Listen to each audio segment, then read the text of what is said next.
Welcome. Before we get down to more information about our reading, we have Dean Matt Hurwitz, Dean of Liberal Arts, to say a quick hello. Welcome us today.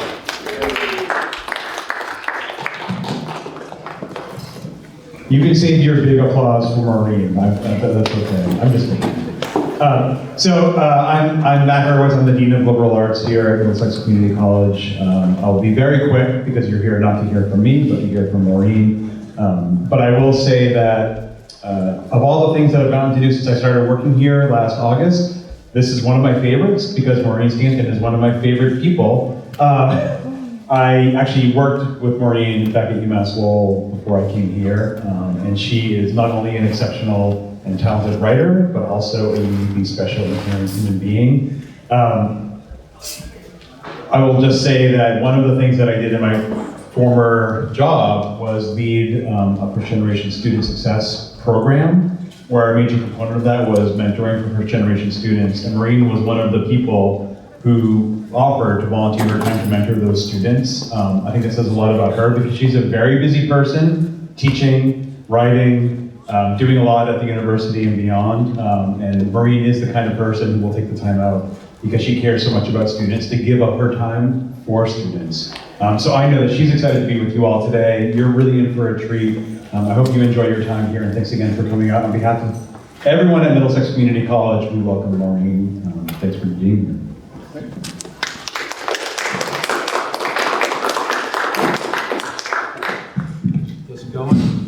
Well, welcome. I am Tom Laughlin, coordinator of the Creative Writing Program here at Middlesex.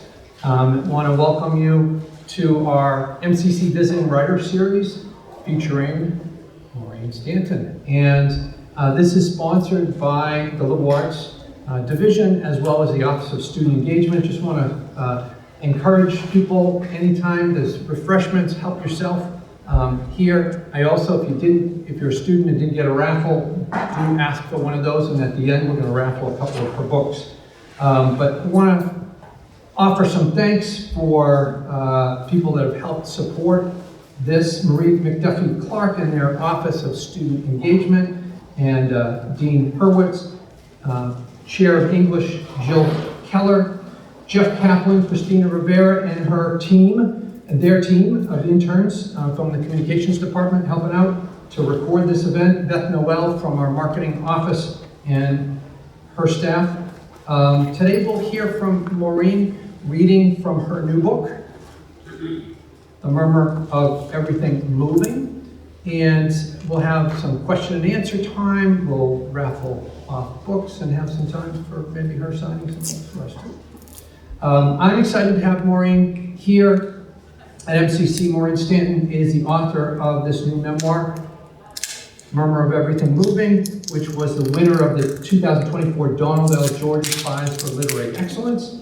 Her previous books are Body Leaping Backward, Memoir of a Delinquent Girlhood, Marion Books 2019, which was the winner of the Maine Literary Award for Memoir, and Killer Stuff and Tons of Money, an insider's look at the world of flea markets, antiques, and collecting, which was a Penguin book published in 2011 and was winner of the Massachusetts Book Award in Nonfiction.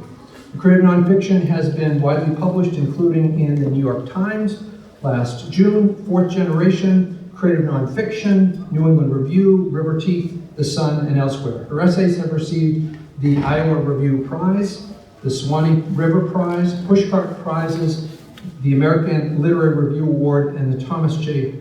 Hruska Award from Passages North. She has been awarded fellowships and grants from the National Endowment for the Arts, the Maine Arts Commission, MacDowell Colony, and the Virginia Center for Creative Arts. She's a professor of English, as was mentioned, at UMass Lowell, where she teaches creative writing. Her website is MaureenStantonWriter.com. And of her new book, this newest memoir, Andre Du Bois III, author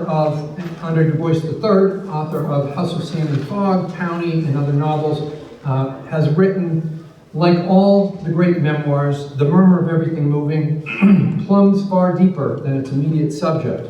In this case, the act of caring and tending for one's dying lover. With spare, lyrical, and wonderfully evocative prose, Maureen Stanton lays bare here the myriad forms of love required of us when things get hard. This viscerally moving memoir is a love song and a tribute, a hymn of praise for each sacred moment given us.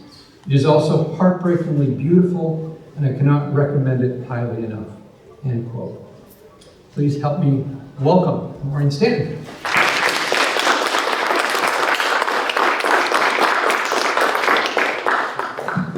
Everybody here? Maybe I'll go a little closer. Is that okay? No, that's good. Thank you so much for the lovely introductions from my former colleague Matt and also from Tom.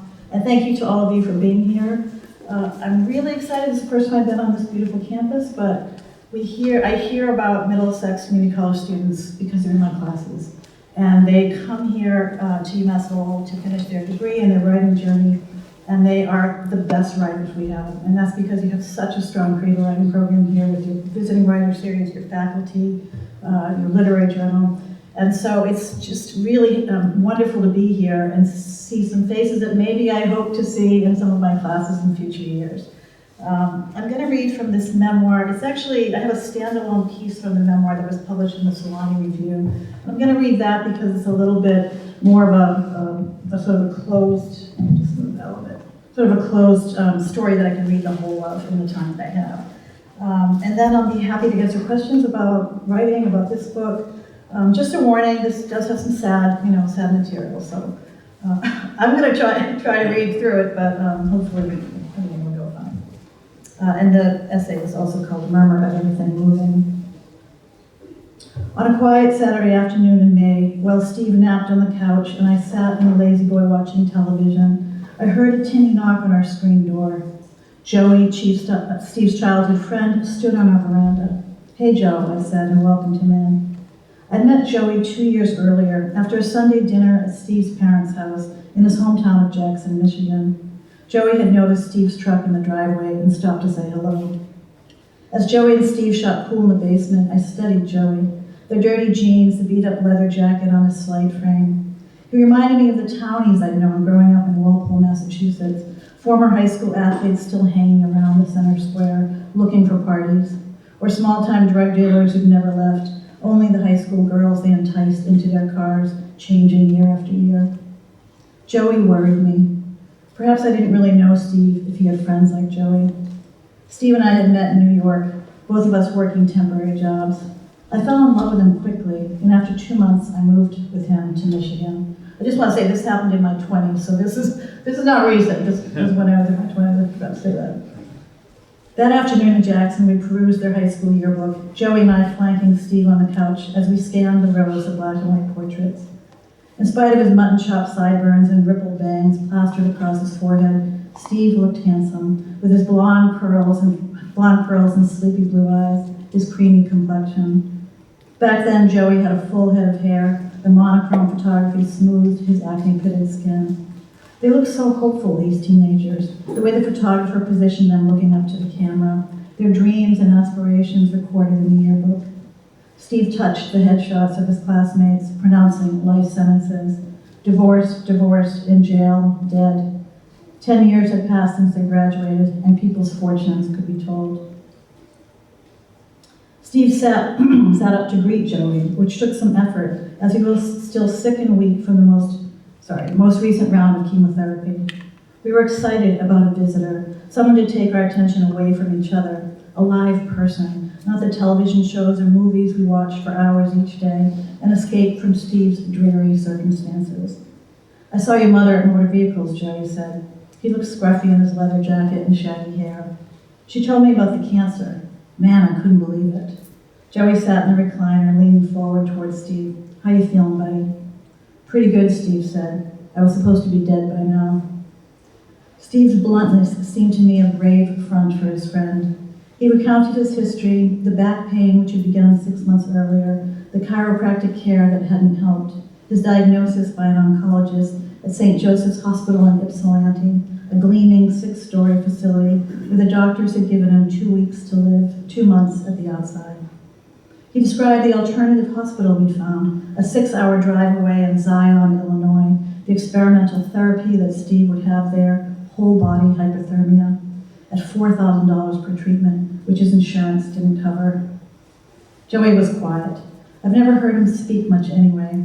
I'd only seen him a few times in the couple of years I first met him, though often enough to have my impression of him alter from wariness to the kind of affection one has for the runt of a litter.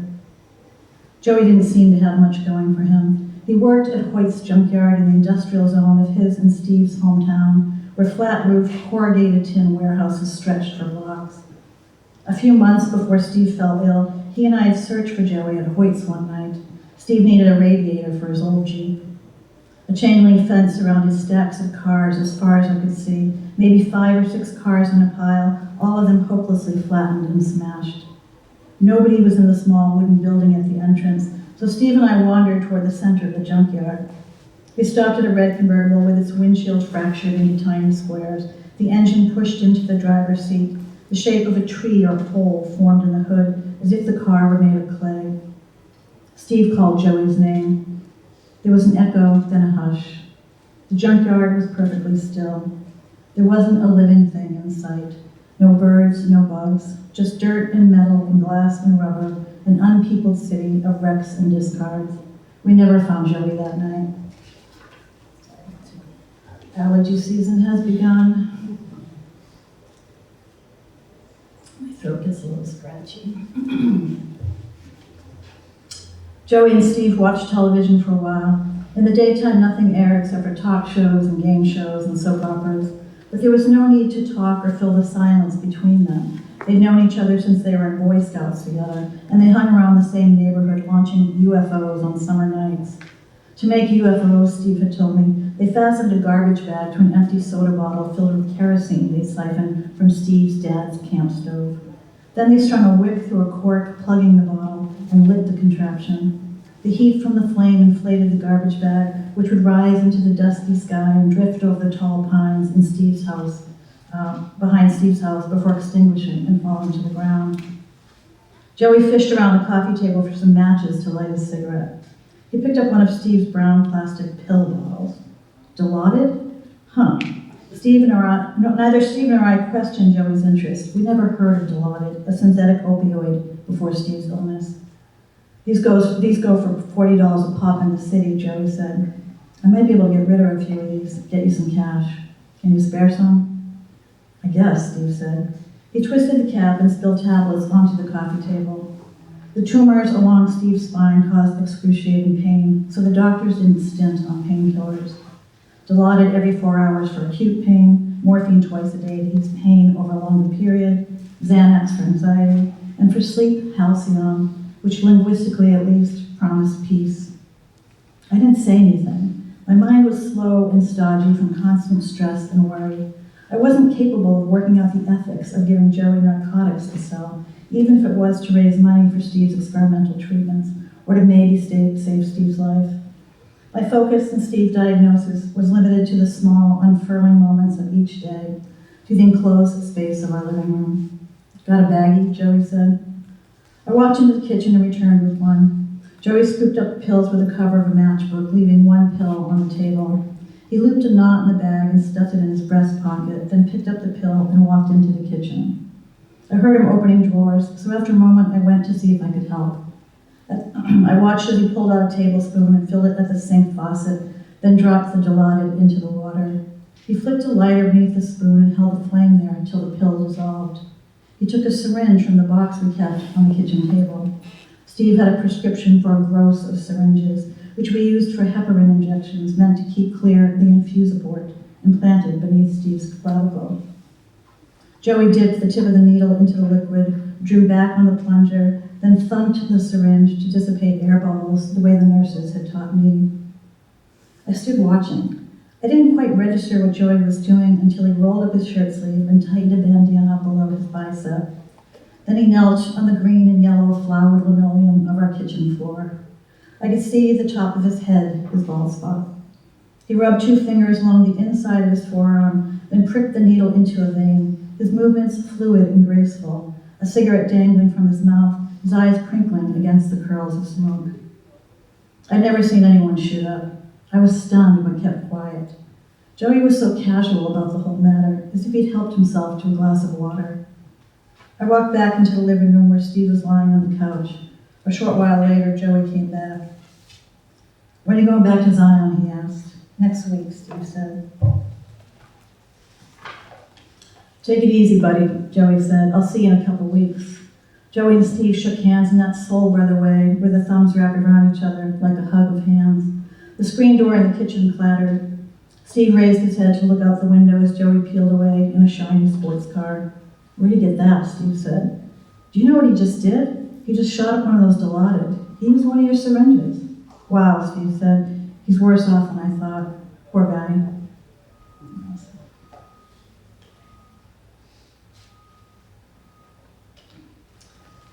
The alternative hospital in Zion was a 6-hour drive from our apartment, and on our next visit, Steve was scheduled to undergo the first experimental treatment, whole-body hypothermia. His union, the International Brotherhood of Electrical Workers, had raised $2,000 from a raffle of tools they'd organized on his behalf, and his parents' church had raised the other half through soup suppers. I imagined all those good church-going strangers paying a few bucks to eat soup, helping to save Bill and Louise's son. I visualized the cauldrons of soup needed to raise $2,000. Then I realized they must have served other food. It was just called a soup supper. To undergo hypothermia, Steve's body temperature would be raised to 108 degrees Fahrenheit. The theory was that abnormal mutant cancer cells sloughed off at 107 degrees, while healthy cells, skin, organs, muscle, brain tissue, began to die at temperatures just above 108. It was a precarious balancing act to reach the right temperature, sustain it long enough to do targeted damage, then lower it again. The evening before the hypothermia, doctors and nurses described the risk to Steve and me in affectless detail. "Yes, I understand," Steve said over and over. The hypothermia consent form listed a jarring litany of possible mishaps, ranging from blisters, fatigue, and diarrhea to nerve damage, foot drop, numbness in the fingers, blood clotting, and organ failure. The conclusion: any one of these complications could result in death or disability, whole or partial, temporary or permanent. A curious syntax: the absence of a comma implied a possible return from death. And you English majors should realize how important commas are with that. Steve initialed each page and signed the last. With a scribble from a pen, he risked his life in an effort to save it. I was up at 6:30 the day of the treatment, the sun rising as I drove to the hospital. I held Steve's hand as he was wheeled to the operating room. "I've done over 900 hypothermias," Dr. Kim told me, his hand on my shoulder. He was a gentle, unassuming man. "Everything will be fine," he said. You must have seen fear in my face, a slight ruck in my brow. "Come back in an hour," Dr. Kim said, before slipping through the swinging doors. A nurse found me reading in the lounge at the end of the hallway and brought me to the operating room to see Steve. He was lying on a table, relaxed with Valium, lulled to sleep with sodium pentothal, numbed by general anesthesia. He was stripped naked and wrapped head to toe in gauze like a mummy. Even his eyes were covered, which disturbed me. I pressed back tears. "He can't feel anything," Dr. Kim said, which was not reassuring. "It will take 4 hours to raise his temperature," Dr. Kim said. "We'll keep it there 2, maybe 3 hours. We'll see." He seemed unfazed by the responsibility before him. "Okay," he asked. I nodded and left. I walked to the library and spread my notepad and medical articles on a table and started to draft a letter to Steve's insurance company, pleading with them to pay for the hypothermia. I began with a rational approach. From the information enclosed, it is obvious that hypothermia is a valid treatment for cancer. I continued in that vein, blending in an emotional appeal. Who knows when the major breakthrough in cancer treatment will arrive? I was influenced by movies, the scientists in the lab shouting, "Eureka!" the cure arriving in a sudden, almost accidental discovery. Steve and I had high hopes for the hypothermia. It was our panacea, our godsend. The term experimental implied anything could happen, even the heretofore impossible. I remember an experiment in 9th grade chemistry, coagulation. We filled a pipette with egg white, applied heat, presto. The substance changed from liquid to solid, clear to opaque, a complete transformation of matter. I envisioned the opposite in hypothermia, Steve's tumors melting away, flushing out of his body through the Foley catheter. I drafted another appeal, rhetorically forcing the insurance agents into Steve's situation, threatening like a malevolent god. If it was you, your child, your loved one, and more than likely it will be, as 1 in 3 Americans will get cancer in his or her lifetime. I put the drafts aside. I'd read them aloud to Steve to see what he thought.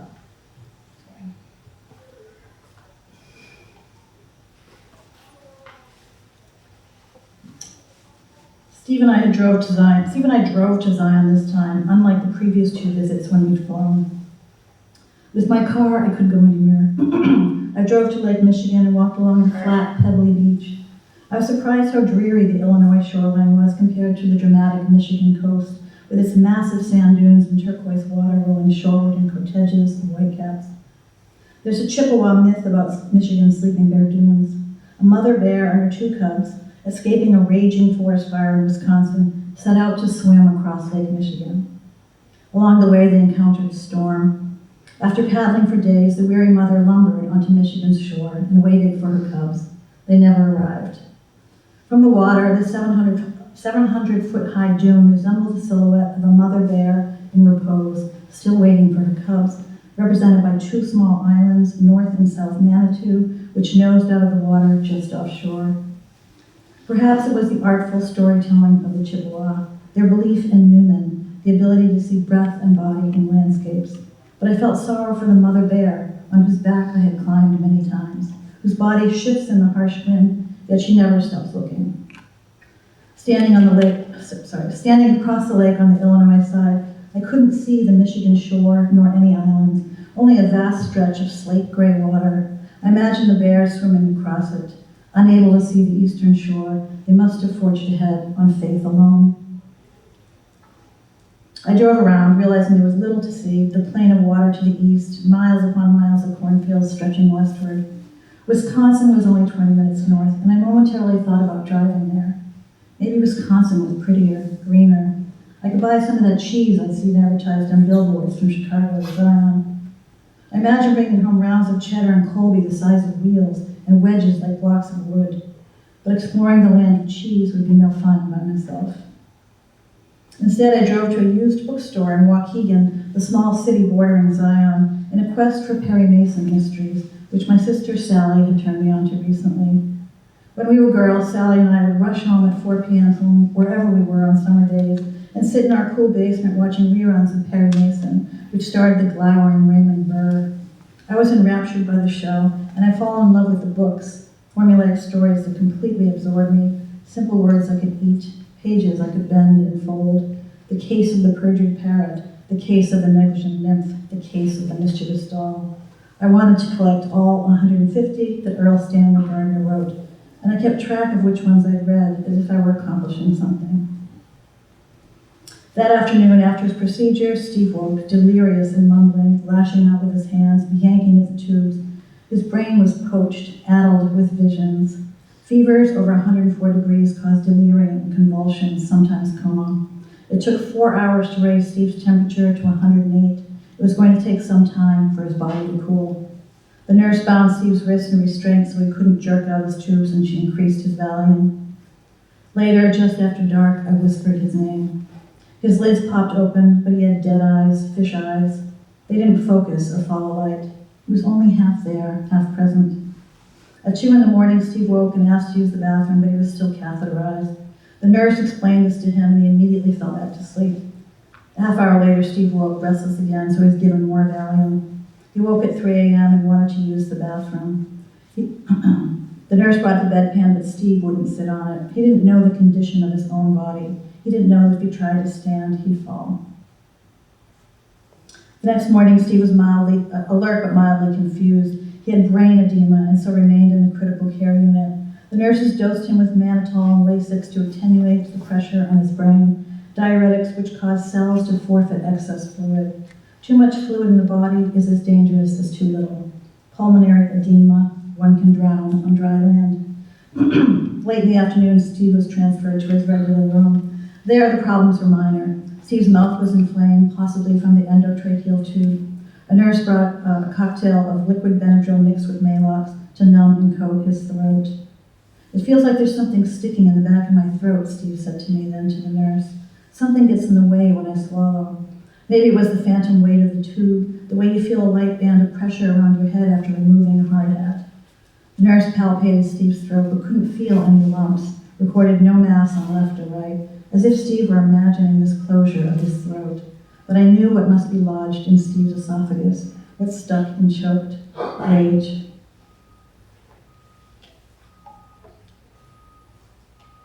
Just looking at the time. At 8:30 p.m., Steve was ready to say goodnight.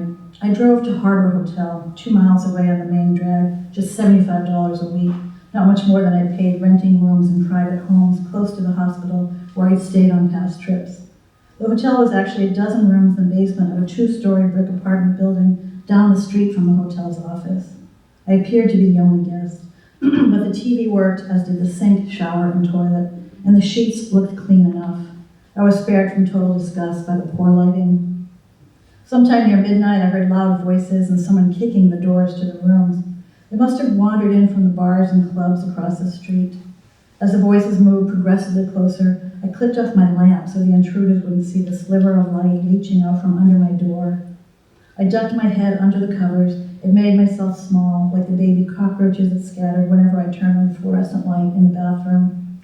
I planned my escape out the casement window above the television. Luckily, the intruders managed to break in into a room a couple of doors down where they partied all night. I slept as if drugged and woke to the sounds of big wheels on pavement. The lines pressed into my face from crumpled sheets formed a map. Outside, I blinked at the sunlight. 2 young mothers sat on the brick steps smoking cigarettes. They stared at me as if I were an alien, out of my country, far from home. I picture an arrow on a map. You are here. Suddenly a rumble, lightning, an act of God or nature alters the landscape.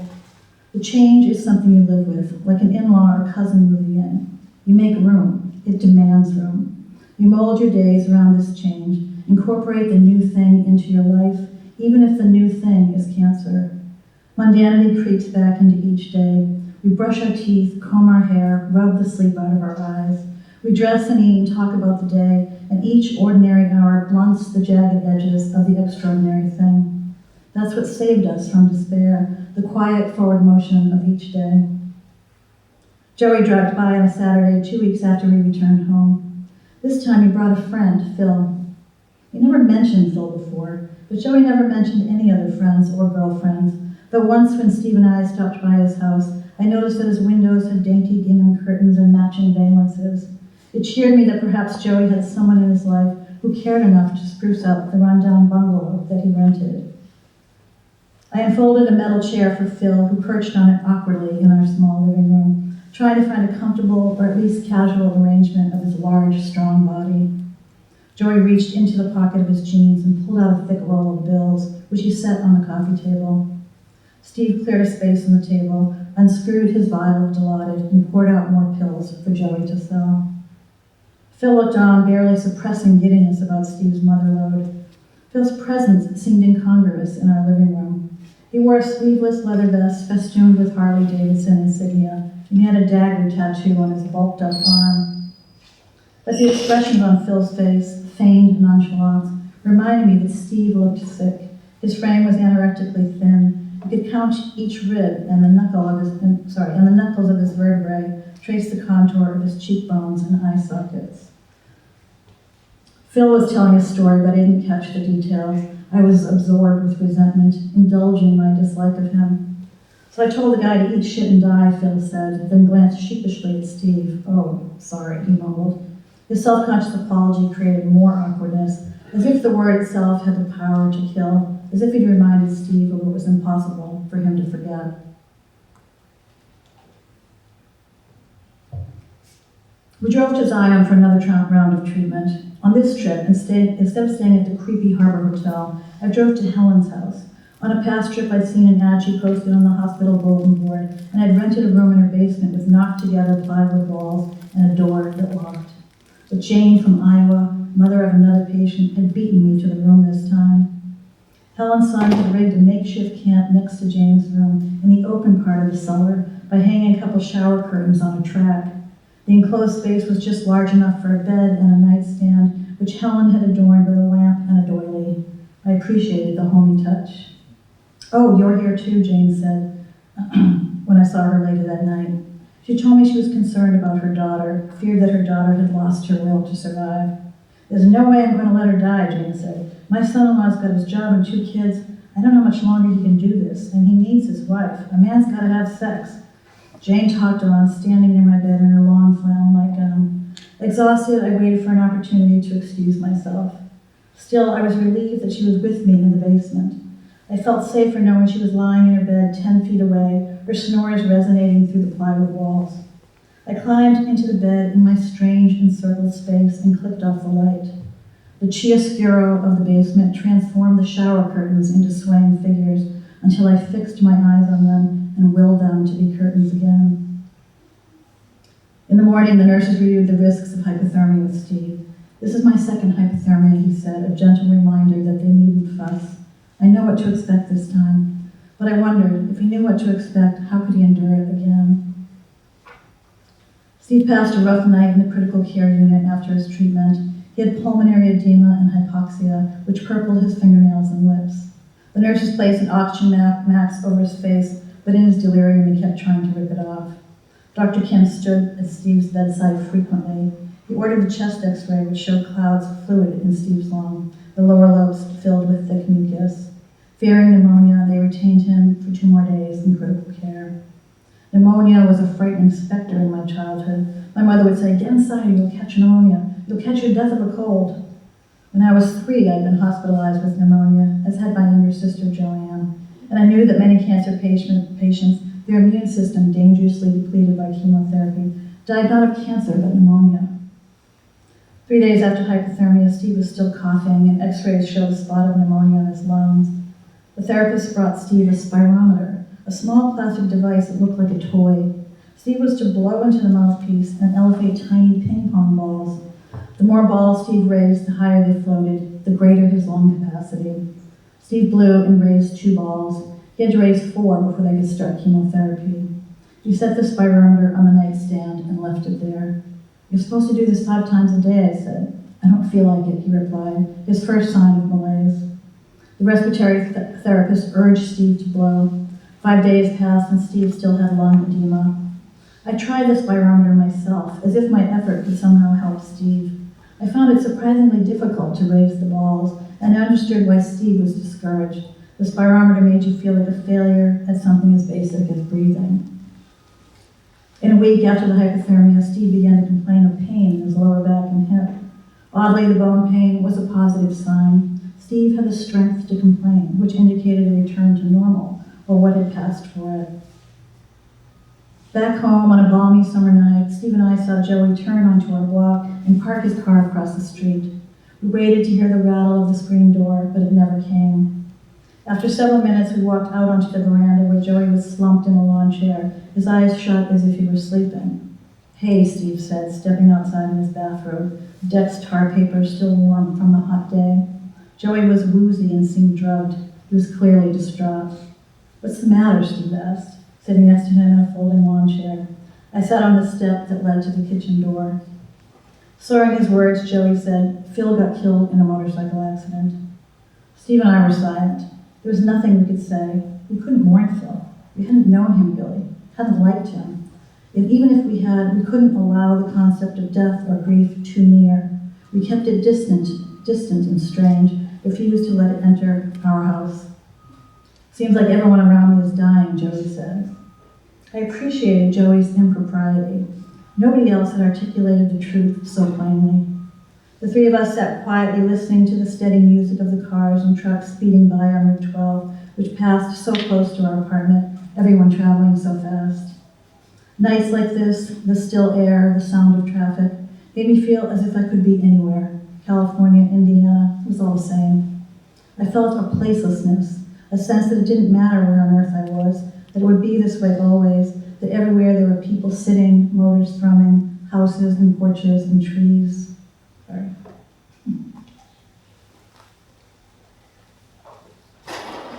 Sitting on the veranda with Steve and Joey, I felt time passing, felt it in my body like a shiver.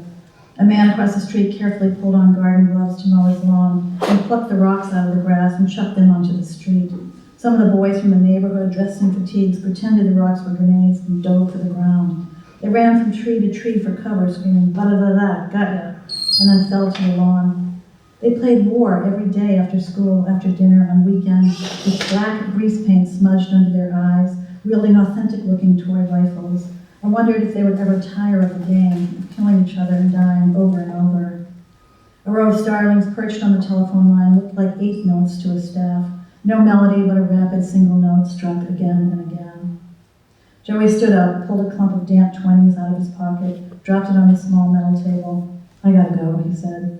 Steve and I watched him stagger down the stairs, start his car, and turn onto Route 12, his engine blending with the murmur of everything moving. Let's have a couple more pages. One afternoon, Joey showed up at our door. This is a little bit of skipping time. One afternoon, Joey showed up at our door. We hadn't seen him for a couple of months, not since the night he told us about Phil's motorcycle accident. He'd cut his hair short and trimmed his sideburns. He shaved his mustache and beard, and his face was white where the hair was absent, a kind of ghostly reminder of his old self. It was the first time I'd seen his naked face, and it was like meeting him anew. Steve reached up from the couch to shake Joey's hand. "Where have you been?" "In a rehabilitation center," Joey said. "I work during the day, then I go there at night and on weekends, over in Bridgeton." "Is that right?" Steve said, making an effort to sit up. "That's great, Joe." Joey described the program. He talked about a psychologist whom he saw weekly. I've never heard him speak so much. He was proud and excited, as if he discovered something new, a new person, himself. "My counselor says I gotta get all my anger out. She says I got a lot of anger." He inflected anger as if it were a tangible thing, like money, as if he were surprised to see it right in front of him, something he never knew he had. Steve had told me that Joey had been teased as a boy for his small stature and speech impediment. We were quiet for a few minutes, Steve and I adjusting to this new Joey, though he still nervously tapped the ashes of his cigarette.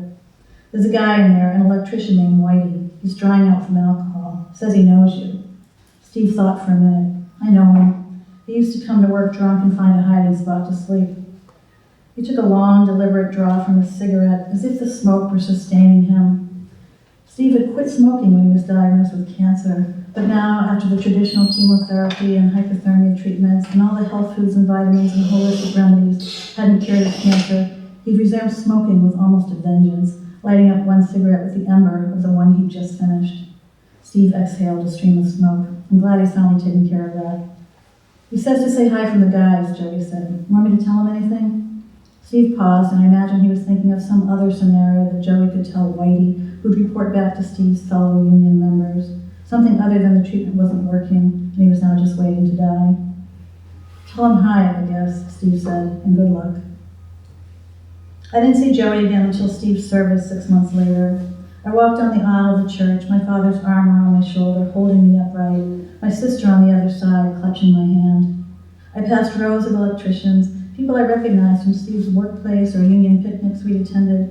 I wondered who called to let them know. After the Mass, among the crowd in the church parking lot, I spotted Joey.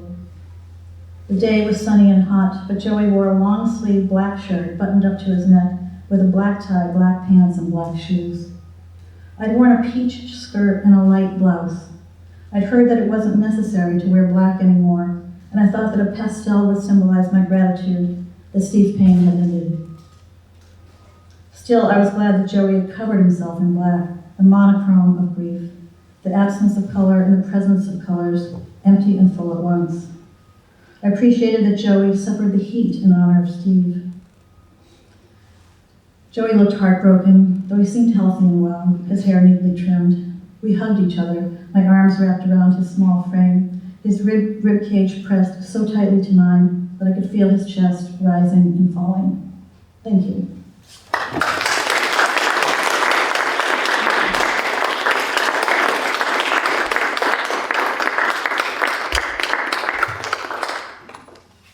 I realized that was a little depressing. Sorry, it happened quite a while ago when I was in my 20s. The book took 25 years to get published, and that's why it's coming out now. And that's actually a surprise to me. I had basically given up on it. What happened was, just a couple of years ago, I just looked at the file and I said, maybe I'll take some pieces out of it and get them published as standalone pieces. And I had some success with that. One piece was in the New York Times, one piece won the Sewanee Review Nonfiction contest. And I thought, oh, I'll just go in this contest and that'll be the last thing I do with this book. And I was very surprised to win. The judge was a novelist, and I figured he'd pick a novel. So here I am reading this story that happened quite some time ago, but I am glad that the book was released. So, happy to take questions? Or? Questions? I think I have to pick a part where the love story at the beginning comes and add that into the reading. You've written that many years ago. I wrote the first draft when I was in grad school, getting an MFA, and I graduated in 2000 at the age of 40 from grad school. And at that time, actually, I did, right after I graduated, and I kind of polished the manuscript, I had an agent that was interested in taking it out. And we were each traveling this weekend into late summer, and we were going to get back together. And then it was September 11th, happened during that weekend. And after that, I couldn't get anyone interested in this book. The country was mourning, and this is a sad story, and it was just the wrong time. So I put it aside for 10 years, worked on my first book, and then after the first book came out and did well, of course, your agent's like, what else do you have? Yeah. So I said, oh, I have this manuscript, dust it off, and she took it out to a couple places, didn't get much response. The memoir was sort of saturated, it wasn't the moment, so then she just didn't really try. Goes back in the drawer for another 10 years. My other book comes out, that came out in 2019. And after that is when I was like, oh, let me just look at this. So it just was a weird journey for this book. It's the first book I wrote, but the third book that actually got published. So maybe that's a lesson in never giving up, because you don't know what's right around the corner. Like that was the last thing I was going to do, is send it to a Donald Jordan contest. But what if I hadn't done that? Then this would just not be out in the world. So I think it's something to do with just having faith that maybe something will happen that you didn't think would happen. What's the difference between a memoir and a novel? So a memoir is true stories that actually happened, and a novel might be based in truth, but it's considered fiction, and it's offered as fiction. Okay. Yeah. Did you start off wanting to do creative nonfiction? It's really interesting because my writing journey starts way back at UMass Amherst when I was there in the early 80s, and there was no such thing as creative nonfiction. The term did not even come around for another decade or so. And so they weren't teaching it. They were teaching, I'm sure you teach creative nonfiction here, but we were teaching poetry and fiction. So all of my stories that I was, even from my book, my teenage years, coming of age book, were all autobiographical, but I didn't know, I was just writing this fiction. After this happened, Steve died in 1987, and I took a couple of years just to get back, my life back together. And I started writing it, and I wrote it as a short story because that's all I knew. And then I was sort of horrified. And I thought, this is awful. And I stripped away all the fiction stuff I added because I thought it seemed to me exploitative to have someone's personal experience in drama change for my, my ambitious, ideal of being a writer. I just wanted it to be witnessed. So I started writing as nonfiction. Did not even know what that even meant. And I happened to be, and this is serendipitous, part of a living room writing group in Michigan, where a man named Michael Steinberg was there, and he's the founder of Fourth Genre, which is a premier journal that publishes exclusively nonfiction. And I brought this little story that I'd written to the group, and I said, I don't know what this is. It's true, what is it? He said, you're writing creative nonfiction. And I said, I'd never heard of that. And so that was about 1990, and Creative Nonfiction, the literary journal, came out in 1995 for the very first time.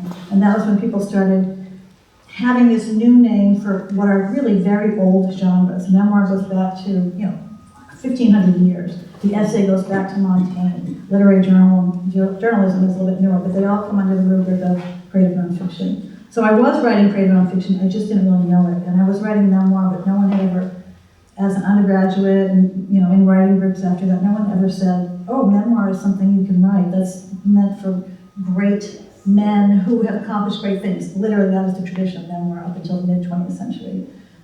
Sorry. So, because it had taken so long to come out, did you, were there times when you would revisit it, re-edit it, or to come up with another draft at all?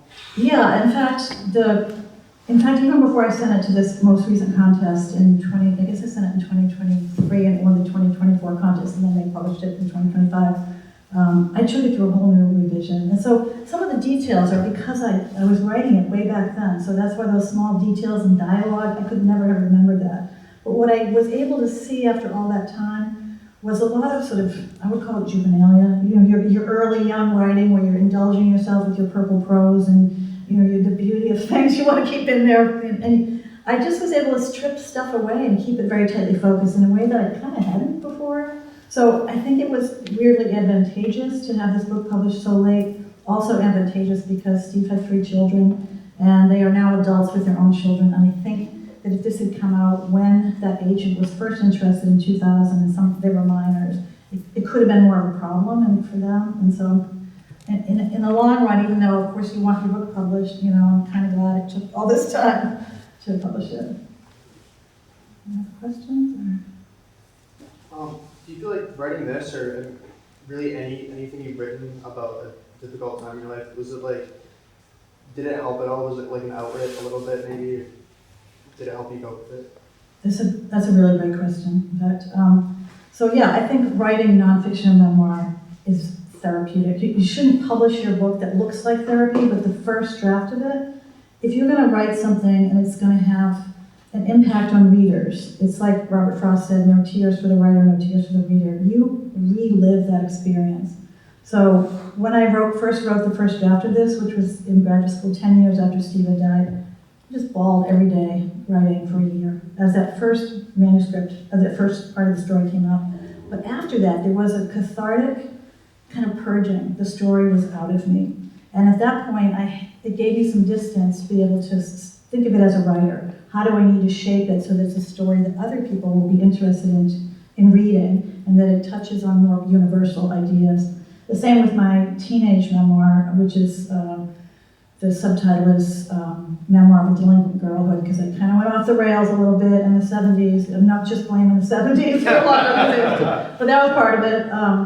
And when I was reading my diaries from them to write the story, to write scenes, I just had this experience for 3 days when I went through one diary. I was like, I felt like a teenager again, like a 15-year-old, and I was self-conscious and awkward, and it was really awful, you know, it was just like, oh, but I was able to capture how I felt then on the page because I had relived that experience. But there is a cathartic, I think, angle to that, and in fact, they do use life writing and writing personal stories with people suffering from PTSD, veterans and others have found it very helpful. And there's been studies that show that writing your own narrative does help with trauma.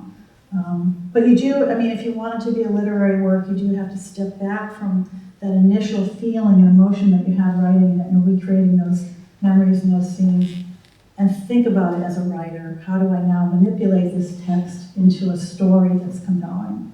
And that, you need that distance from that, and I don't think you can get it until you are done with that first, I don't know, purge, I guess I would call it, or whatever. Good, really good question. Would you say that first draft in that way is a necessary step in that, like just emotion I think and so. everything in there, and then come back to when you can in the revision process? Yes, I think if you're writing memoir, and I've written the 2 books, but I have lots of shorter pieces of memoir, you have to be able to sort of, I think about it as dropping vertically into that past moment and feeling, if you can, even if that means like looking at old photos or listening to music from the time, so that you can really get a sense of what was it that I was experiencing. And now you have the distance to add that sort of reflection to it, like, oh, this is why I did those things. One of the reasons I wrote about my teenage years was because for years I carried around with me a lot of shame from some of the stuff I did, some of the stupid stuff, you know. Self-destructive, harmful to my family, you know, harm to other people. And it was something I had to explore. Why did I do that? I was brought up, Catholic, good girl, moral person. Why did I commit crimes and do other things that harm people? I really had to figure that out. So when you go back into the moment, I think what happens is intuitively, from a distance, you get the insight from the person you are now with all the wisdom you've gained in life, and you can add that layer onto the sort of more visceral story that you're writing. Is that kind of what you were getting? So yeah, sometimes it's hard to, you know, there are memoirs that aren't trauma memoirs, you know, there's Barbarian Days by William Finnegan, his memoir of dropping out of college and chasing big waves to surf all over the world. It's wonderful, it's immersive. I never have to try that because now I've vicariously tried it through William Finnegan doing that. Priest Daddy by Patricia Lockwood, who's a poet. She just had a very eccentric, funny family. And so it doesn't always have to be trauma, but a lot of what we're thinking about and writing about in memoir is how did we, what did we learn and how did we figure out to get through those stories? We know how the story ends, so we're not writing it to sort of just record what happened, unless you're writing a witness narrative like the Holocaust memoirs. You're writing it to figure out what can I get from it that's meaningful to other people. Sorry, we're running over time? No. So yeah, I hope that answered your question. So if you are writing about your life and it is something about a trauma or something that's like a deep experience, you're writing for yourself, but then there's other people involved. And I think a lot of people, myself included, write fiction because then I don't have to talk about those other people. So how do you think about their story and including people who are alive? Yeah, that is a perennial question that comes up from anyone I've taught memoir to non-traditional students or community groups, undergraduates, grad students. They're concerned about what's my mother going to think. I mean, I in my classes now, I have students writing pieces about themselves, if their mothers and parents, and they don't know. They maybe are not out, say, to their family or something, and they're writing about it because they need to process it.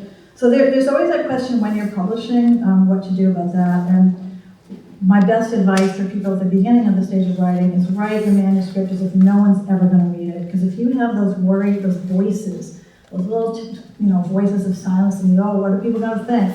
You're not going to get down to that core of the story.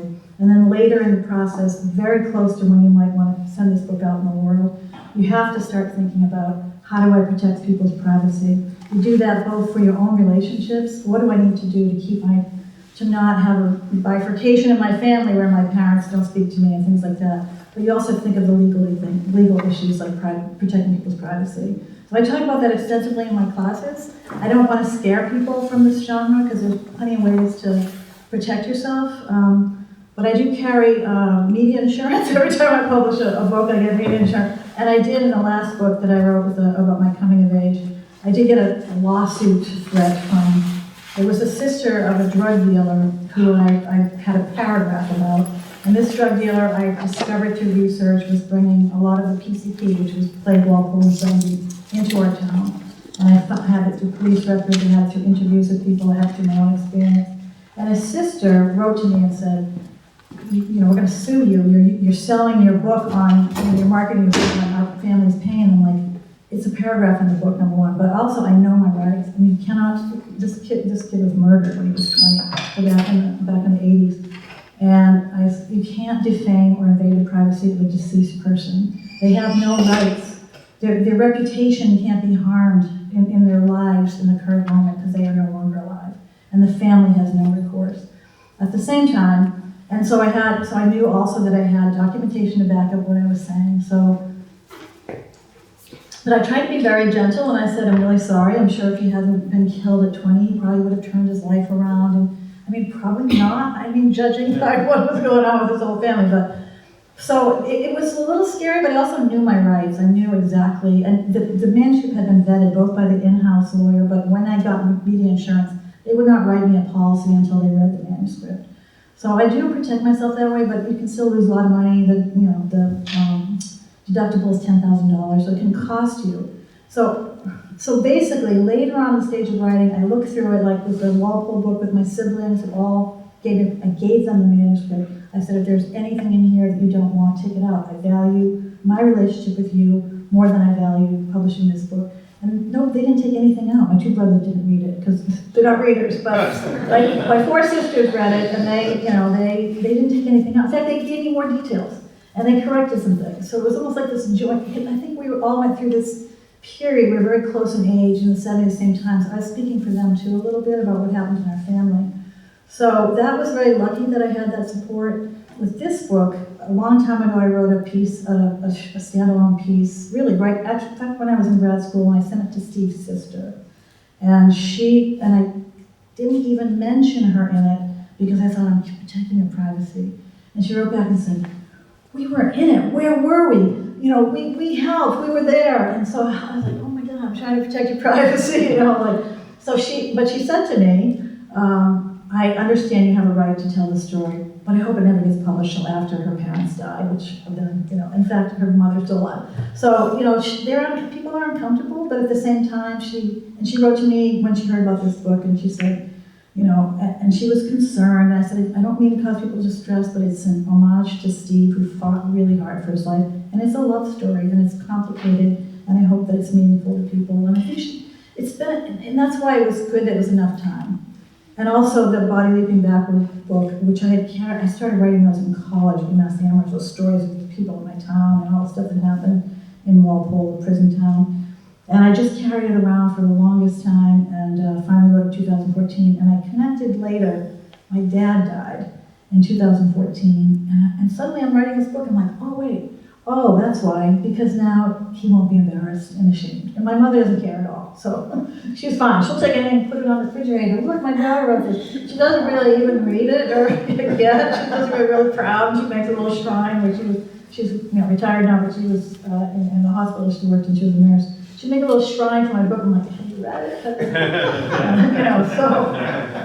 So people react very differently. But fiction is, and using it for pseudonym, fiction, changing people's names, identifying characteristics, locations. Those are really important things to do when you're ready to publish the true story of your life. But yeah, fiction's always an option. If you want to do that, it's great. I think a lot of fiction writers are writing from autobiographical, at least partially, Any other questions? Well, I think we should probably wrap it and turn to individual conversations with you later. Let's hear it for...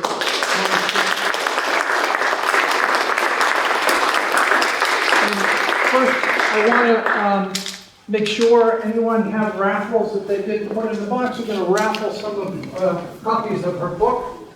Can I draw 4, right? Yeah, we can do one at a time. You call it. Andre Rubinoff? Andre, right. Let's hear it for Andre. Did I say your last name right? Or Yep. It may be the emphasis on another syllable, but it's fine. Okay.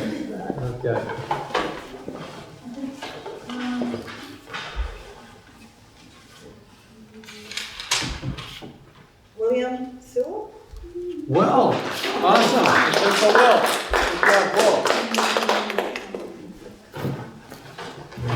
I bet that Maureen would be happy to sign these books afterwards. Matthew Wagner? Or There it is. Anybody else? Yes. All right, one more.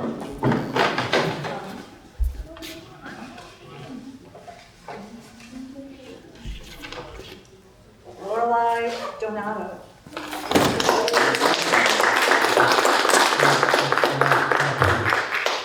Great, congrats. Good stuff.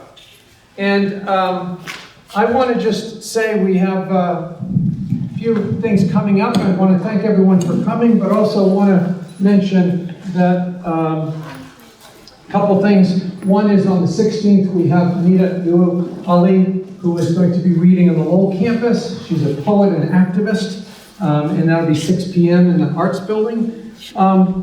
There's an open poetry and fiction reading in this room on May 6th, Tuesday at 12:30.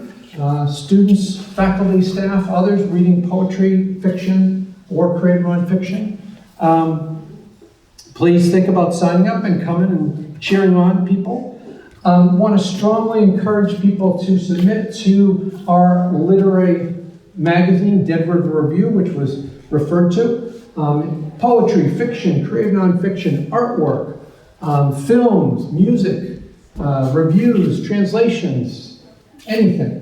So thinking about where your creativity takes you and ways that you might submit and be published. On the wall over there's a QR code that will take you to Dead River, deadriverreview.com is it, but there's a QR code there. There's also a QR code that takes you to our Creative Writing at Middlesex website. And the deadline for the submissions is April 14th coming up, so please submit, and info is there if you go to the site for submissions. and what to do. And some editors of that literary magazine are in this room, and we are looking for your work. So please submit. It looks like this, Dead River Review, and our websites, various, just wanted to say there's archives here, recordings of various events as well, of other writers. So please stick around. More refreshments, chat with Maureen. She can swag from UMass, actually, yes. And maybe talk, actually I was going to ask about UMass programs more, but maybe individually you can talk. Lots of great writing programs there. Maureen teaches their English and creative writing, so we can talk about those programs for you. And again, stick around, chat. Those of our books, want to have them signed, and other books for sale here. Let's hear it one more time for Maureen.